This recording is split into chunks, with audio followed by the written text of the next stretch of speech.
દૈનિક બાઇબલના વાંચનો. તારીખ 23 જાન્યુઆરી 2026, સામાન્ય કાળના બીજા અઠવાડિયાનો શુક્રવાર. પહેલું વાંચન શમુએલના પહેલા ગ્રંથમાંથી અને શુભ સંદેશનું વાંચન સંત માર્ક ગ્રંથમાંથી. પહેલું વાંચન શમુએલના પહેલા ગ્રંથમાંથી, અધ્યાય 24, કલમ 3-21.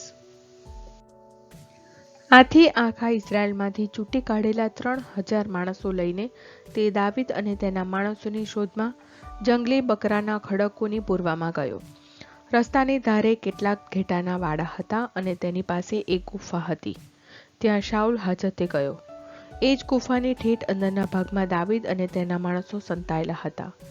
દાવીદના માણસોએ દાવીદને કહ્યું, પ્રભુએ તમને કહ્યું હતું કે હું તારા દુશ્મનને તારા હાથમાં સોંપી દઈશ અને તારે તેનું જે કરવું હોય તે કરજે. એ દિવસ આજે આવ્યો છે.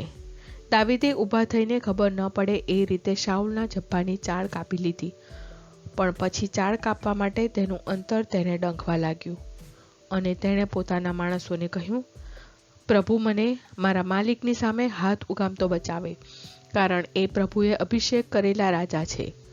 દાવીદે પોતાના માણસોને રોક્યા અને શાઉલ ઉપર હુમલો કરવા દીધો નહીં. શાઉલ ઊભો થઈને ગુફા છોડીને રસ્તે પડ્યો. ત્યાર પછી દાવીદે ગુફામાંથી બહાર આવી તેને બૂમ પાડી, રાજા સાહેબ. શાઉલે પાછા ફરીને જોયું એટલે દાવીદે ભોંય પર લાંબા થઈને પ્રણામ કરીને કહ્યું, દાવીદ આપને મારવા ફરે છે.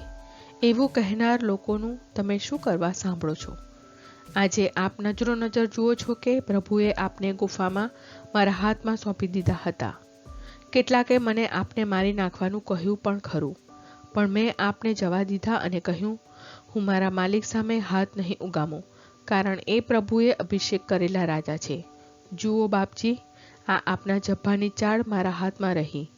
મેં એ કાપી લીધી, પણ આપનો વધ ન કર્યો.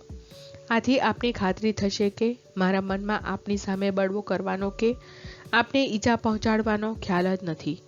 મેં આપનું કશું બગાડ્યું નથી, તેમ છતાં આપ મારો જીવ લેવા મારી મૂઠે પડ્યા છો. પ્રભુ ભલે આપણો ન્યાય કરે અને મને થયેલા અન્યાયની આપને સજા કરે, પણ હું આપની સામે હાથ ઉગામવાનો નથી. જૂની કહેવતમાં કહ્યું છે કે ભૂંડો હોય એ ભૂંડું કરે. હું આપની સામે હાથ ઉગામવાનો નથી. ઇઝરાયલના રાજા થઈને આપ કોની પૂઠે પડ્યા છો? આપે કોનો પીછો પકડ્યો છે? હું તો મરેલો કૂતરો છું, ચાંચડ છું.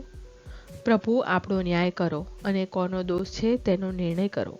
તપાસ કરો, મારો પક્ષ લો અને તમારા હાથમાંથી મને છોડાવો. દાવીદ બોલી રહ્યો એટલે શાઉલે કહ્યું, આ મારો દીકરો દાવીદ બોલે છે.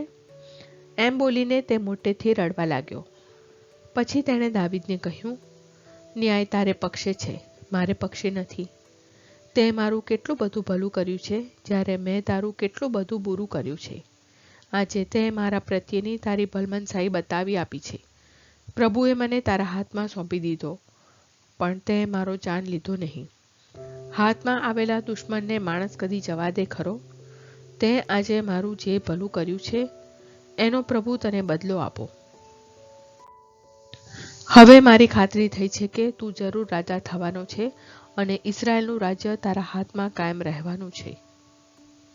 આ પ્રભુની વાણી છે, તે આપણો આધાર છે. શુભ સંદેશનું વાંચન સંત માર્ક ગ્રંથમાંથી, અધ્યાય 3, કલમ 13-19. 12 પ્રેષિતોની પસંદગી. પછી ઈસુએ પર્વત ઉપર જઈને પોતે ઈચ્છતા હતા એવા માણસોને બોલાવ્યા, એટલે તેઓ તેમની પાસે ગયા. પોતાના અંતેવાસીઓ થવા માટે અને શુભ સંદેશની ઘોષણા કરવા મોકલવા માટે તેમણે અપદૂતો કાઢવાની સત્તા આપીને 12 જણને નક્કી કર્યા. તેમણે નીચેના 12ને નક્કી કર્યા. સિમોન, જેનું બીજું નામ તેમણે પિતર પાડ્યું. પછી જબ્દીનો પુત્ર યાકોબ અને યાકોબનો ભાઈ યોહાન. એ બંનેનું તેમણે બનેરગેશ એટલે કે મેઘ ગર્જનાના પુત્રો એવું નામ પાડ્યું. એ પછી આંદ્રિયા, ફિલિપ, બર્થોલ્મી, માથી, થોમા, અલ્ફીનો પુત્ર યાકોબ, થદી, જહાલ સિમોન અને ઈસુને દગો દીધો હતો તે યહૂદા ઇસ્કરિયોત.